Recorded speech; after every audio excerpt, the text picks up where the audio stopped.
So Anil గారు మీరు ఇది నేను అద్దంకి అని ఒక టౌన్లో శ్రీరామ థియేటర్. సో ఆ పోస్టర్ ఒకటి బాబు కత్తిలా వంచి ఉండేది పోస్టర్. ఆ పోస్టర్ కూడా గుర్తు నాకు. రెడ్ జాకెట్ వేసి చలపతిరావు గారితో ఫైట్ సీక్వెన్స్ పోస్టర్ అది. ఆ పోస్టర్ చాలా నాకు ఇంట్రెస్టింగ్ అనిపించేది. వెళ్ళి చూస్తే అసలు మెస్మరైజ్ అయిపోయాను నేను. నాకు తెలిసి ఆ సినిమాని నేను థియేటర్లోనే అప్పట్లో ఒక 15-20 సార్లు చూసుంటా. అండ్ విహెచ్ఎస్ క్యాసెట్లు వచ్చాక కూడా వీసీపీలు ఉంటాయి కదా, అప్పుడు విహెచ్ఎస్ క్యాసెట్ తెచ్చి సమ్మర్ హాలిడేస్లో దాన్ని మల్టిపుల్ టైమ్స్ ప్లే చేసి చూసేవాళ్ళం. సో అంత ఎంగేజింగ్గా ఉండేది. And epic film and it's classic film. ఖచ్చితంగా we all belong to the same generation. వయసు బాబు అంతా 8 years, 91 అండి. అంతే 91 release, 35 years of the cinema.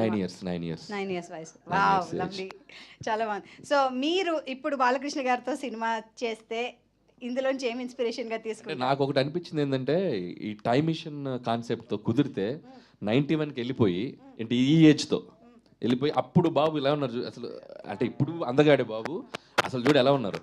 ఆ టీషర్టు, ఆ టీవీ కుదిరితే ఇది స్వార్థం. ఆ టైమ్ మిషన్లో అలా వెళ్ళిపోయి ఒక 6 నెలలు ఒక అలా సినిమా తీసి రిలీజ్ చేసి మళ్ళీ టైమ్ మిషన్లో తుర్రునిట్టు వచ్చేయాలని ఉంది. టైం ట్రావెల్లో వెళ్ళి మళ్ళీ ఇక్కడ అదే పాలబొగ్గలంట. అంటే ఖచ్చితంగా బాబు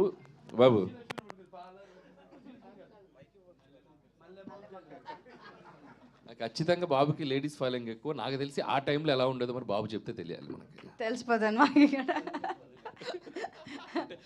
చాలా అందగారు కదా మరి. సో నేను వెనక నుంచి